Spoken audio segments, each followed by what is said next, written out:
வணக்கம்.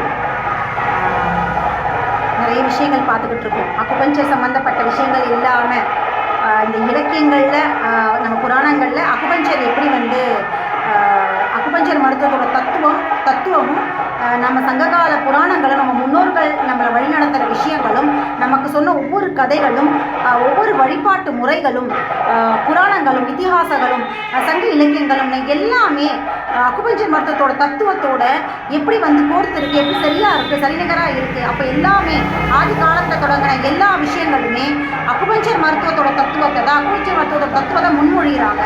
இயற்கை வாழ்வியலை தான் அறிவுறுத்துகிறாங்க அப்படிங்கிற விஷயத்தை தான் நம்ம இதில் நல்லா பார்த்துக்கிட்டே இருக்கோம். ஏன் மேடம் நீங்கள் இப்போ மருத்துவத்து கூட போயிட்டே இருந்த டக்குன்னு நீங்கள் இப்படி பக்கம் மாறிட்டீங்க அப்படின்னா, இந்த மருத்துவம் தான் தொல் மருத்துவம். இந்த மருத்துவத்தை தான் நம்ம இந்தியாவிலேருந்து உலக லெவலில் இருக்கிற பல தொல்குடி சமூகத்தினர், அதாவது அது ஈஜிப்ட் பிரதேசமாக இருக்கட்டும், சவுத் ஆப்பிரிக்கா பிரதேசமாக இருக்கட்டும், பாலைவன பிரதேசமாக இருக்கட்டும், எல்லா விதமான தொல்குடி சமூகங்களும் பின்பற்றப்பட்ட ஒரு தத்துவங்கள் தான் அக்குபஞ்சர் மருத்துவம் கொண்டிருக்கு அப்படிங்கிற ஒரு நிகழ்பூர்வமான ஒரு சாட்சியை தான் நான் இங்கே காட்டணும்னு விரும்புகிறேன். ஏன் அப்படின்னா, அக்குபஞ்சர் மருத்துவத்தை இன்றைக்கி ஆங்கில மருத்துவம் கடுமையாக எதிர்க்கிறாங்க இல்லையா. இது சீன மருத்துவம் இந்திய மருத்துவத்துக்கும் அதுக்கும் சம்மந்தமே கிடையாது. இந்தியானா இங்கே சித்த மருத்துவம், அந்த பக்கம் ஆயுர்வேதா. இதை பற்றி தானே நீங்கள் ப்ரொபகேட் பண்ணணும், இதை தானே நீங்கள் ஆதரிக்கணும். நீங்கள் ஏன் அக்குபஞ்சர் மருத்துவத்தை பற்றி தமிழ்நாட்டுக்குள்ளே பேசுகிறீங்க, இது நமக்கு தேவையில்லாத மருத்துவம் அப்படிங்கிற மாதிரியான அக்குபஞ்சர் மருத்துவத்துக்கு எதிரான ஆங்கில மருத்துவத்தோட கொடி பிடிக்கிற விஷயங்களுக்கு ஒரு முற்றுப்புள்ளி வைக்கிறதுக்காக தான் அக்குபஞ்சர் மருத்துவம் தமிழகத்தில் இருந்தது. நம்மளுடைய எல்லா முன்னோர்களுமே அதோடைய தத்துவத்தை ஆதரிச்சிருக்காங்க.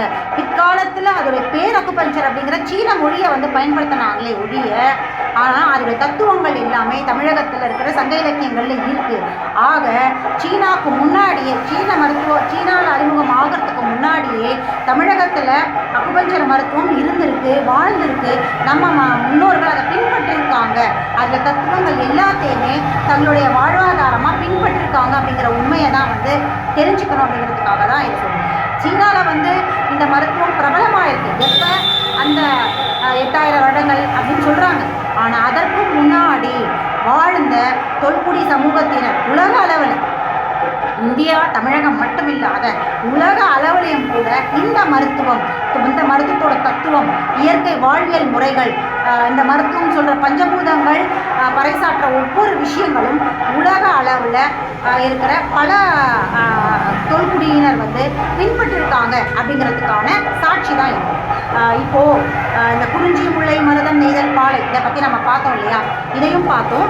அது போக இதெல்லாம் எல்லா பஞ்சபூதங்களும் அது போக இதில் இருக்கிற எல்லா பஞ்சபூதங்களுமே நம்மளுடைய முன்னோர்கள் வாழ்வியல் முறைகளுக்காகவும், அதாவது பிறப்புக்காகவும் இறப்புக்காகவும் ரெண்டுத்துக்குமே பயன்படுத்தினாங்க.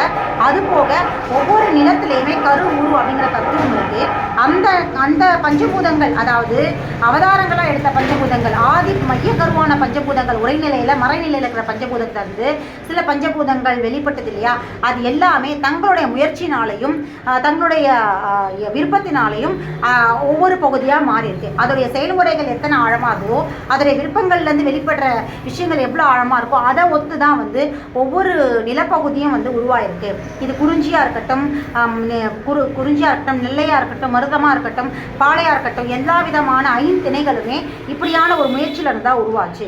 ஒரு குறிஞ்சி அப்படின்னு எடுத்துக்கிட்டிங்கன்னா அங்கே இருக்கிற அந்த பஞ்சபூதம், அந்த நிலம் ஒரு பர்டிகுலராக சொல்கிறேன். மீதி இருக்கிற 4 பஞ்சபூதம் பற்றி நான் இன்னும் பேசலை, நிலம் பற்றி மட்டும் பேசுகிறேன். ஒரு நிலம், அதிலிருந்து அந்த மையக்கருவில் இருக்கிற பஞ்சபூதத்திலிருந்து வெளிப்பட்ட அந்த நிலம் சார்ந்த ஒரு பொருள், அது அதோடைய முயற்சினாலையும் விருப்பத்தினாலையும், அந்த உயிர் சொல்லலாம், அது முயற்சினாலையும் தான் குறிஞ்சி பிரதேசமாக அங்கே இருக்கிற பூத்துக்குணுங்கிற காடு, வனம் சார்ந்த பகுதியாக உருமாறி இருக்கு.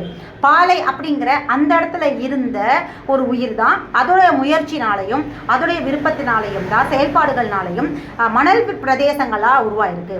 இப்படி ஒவ்வொரு வயல் சார்ந்த பிரதேசம், மருதம் இல்லையா, மருதம் மலை சார்ந்த பிரதேசம், நெய்தல் கடல் சார்ந்த, இப்படி ஒவ்வொருத்தரும் அவங்கவுங்களுடைய விருப்பத்தின் உடைய வெளிப்பாடாக தான் அந்த இடத்துல நிலம் உருவாயிருக்கு. இதுதான் மற்ற 4 பஞ்சபூதங்களுமே வெளிப்பட்டிருக்கு. இது பிறப்புக்கான ஒரு விஷயம்னா சாட்சினா, இறப்புக்கான ஒரு சாட்சியா, அந்தந்த பிரதேசத்தில் ஜனிச்ச உயிர்கள் எப்படியான ஒரு இதில் இறப்புக்கு பின்னாடி எப்படியான ஒரு ஈமக்கடன் செஞ்சுருக்காங்கன்னா, பாலை பிரதேசம் அப்படின்னு பார்த்தீங்கன்னா அவங்க பதுக்கிறது மாதிரியான ஒரு வழிபாட்டு. அதாவது எங்கேருந்து பிறந்தோம், பஞ்சபூதங்கள்லேருந்து பிறந்தோம்னா அதே பஞ்சபூதங்கள் கிட்ட தான் நம்ம போய் சேரணும் இல்லையா? அணுவா அங்கே தானே போய் அந்த கருநிலையில் தானே போய் நிற்கணும். அதனால தான் அந்த பாலைனா அவங்க என்ன பண்ணாங்கன்னா, மணல் சார்ந்த இடம் பாலை அப்படிங்கிறதுனால பதைச்சாங்க, மண்ணுக்கு நிலத்துக்கு கொடுத்தாங்க.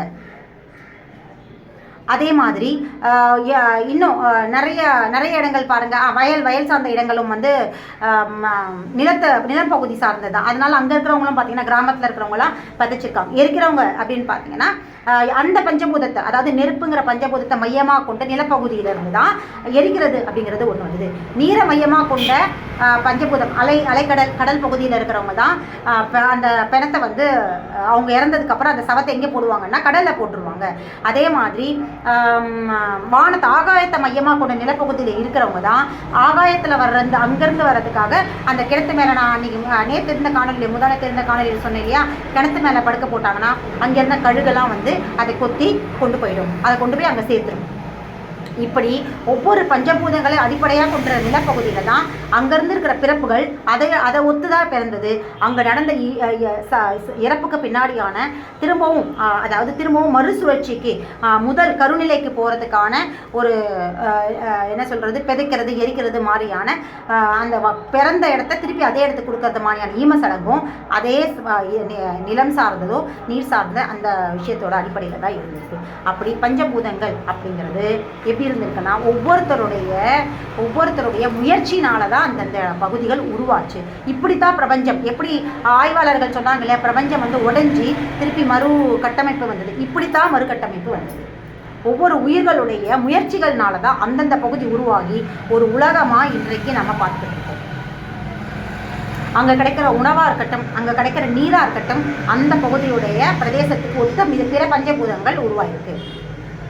குறிஞ்சியில் கிடைக்கிற நீர் அதுக்கேற்ற நீராக இருக்கும். குறிஞ்சியில் கிடைக்கிற காற்று அது அங்கே அதே மாதிரியான காற்று பாலையில் இருக்காது, அதே மாதிரியான நீர் பாலையில் இருக்காது. இப்படி மாறுபட்ட பஞ்சபூதங்கள் மாறுபட்ட அவதாரம் எடுத்திருக்கு. அப்படின்னா அதற்கு காரணம் என்ன? அங்கே இருந்த உயிர்களுடைய முயற்சிகள். இங்கே ஓரறிவு ஈரறிவு உருவாகும் பொழுது அந்தந்த உயிர்கள் எங்கெங்கெல்லாம் வாழணும்னு அதை எல்லாமே தான் என்னவா பிறக்கணும் அப்படிங்கிறது அந்த ஓரறிவு தான் முடிவுப்படுது. அணு அப்படிங்கிற கருவிலேருந்து ஓரறிவாக வந்தது. என்னவா தனக்கான சூழ்நிலை, எப்படியான ஒரு சூழல் வேணும், வாழ்கிற பிரதேசம் எப்படி இருக்கணும், தான் சாப்பிட்ற உணவு எப்படி இருக்கணும், தான் குடிக்கிற நீர் எப்படி இருக்கணும், எல்லாமே அந்த ஓரறிவு என்ன விருப்பப்படுதோ, என்ன முயற்சி அதுக்கான என்ன முயற்சி எடுக்குதோ அப்படியான ஒரு முயற்சியில் தான் ஒவ்வொரு பிரதேசங்களும் உருவாயிருக்கு. அந்த ஓரறிவு ஈரறிவு அப்படியான பிரதேசங்களுக்கு தான் இங்கேருந்து அதோடைய இருத்தலை வந்து அங்கே நோக்கி பயணிச்சிருக்கு. இதுதான் சிந்துவெளியிலேருந்து வந்தாங்கன்னு சொன்னாங்க இல்லையா, சிந்துவெளியிலேருந்து பிறந்து அங்கேருந்து ட்ராவல் பண்ணி ஒவ்வொரு பிரதேசமாக வந்து மதுரையை வந்து ரீச் பண்ணாங்க இல்லையா. இதற்கு காரணமும் இதுதான். ஒவ்வொரு உயிர்களும் அப்படியே அந்த ஆதி நிலையான சிந்து பகுதியிலிருந்து பரிணமித்து படிப்படியாக எங்கே வந்து சேர்ந்தாங்க அப்படின்னு பார்த்தீங்கன்னா மதுரையில் தான் வந்து சேர்ந்தாங்க. இதுதான் ஒரு ரூட். இந்த ரூட் இதுக்கப்புறம் தான் இங்கேருந்து பிரிஞ்சு தான் மற்ற பிரதேசங்களுக்கு போனாங்க.